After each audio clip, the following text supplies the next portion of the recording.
שלום, פה אני אראה לכם איך לשנות קובץ קמסיה של התוכנה קמטסיה סטודיו 6.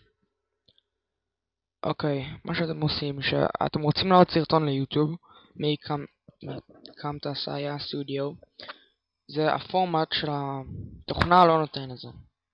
עכשיו כדי לשנות, זה פשוט מאוד, לא צריכים תוכנה מיוחדת, רק זה מה שצריך לעשות. קודם כל תיכנסו לתוכנה, ויש כפתור שקוראים לו Batch Production. הוא בערך באמצע בצד שמאל של המסך. פה אתם צריכים להוסיף קובץ. אז תיקחו את הסרטון שעשיתם. לחצו הבא.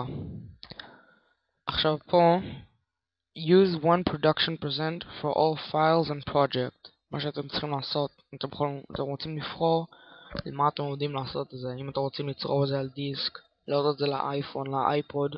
אני תמיד בוחר ליוטיוב כי שם אני מעלה. ועושים הבא. פה אתם בוחרים איפה אתם רוצים שישמור את זה.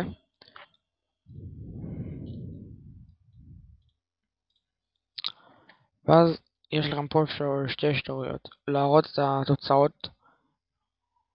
ועוד מה. זה לא משנה כבר. טוב, עכשיו אתם הולכים סיום. ופה ככה הוא עכשיו מאבד את התהליך של זה. אז קיצור, בזמן שהוא ממיר את זה, אתם נכנסים ליוטיוב. ופשוט מעלים את זה רגיל. עכשיו אתם גם תוכלו.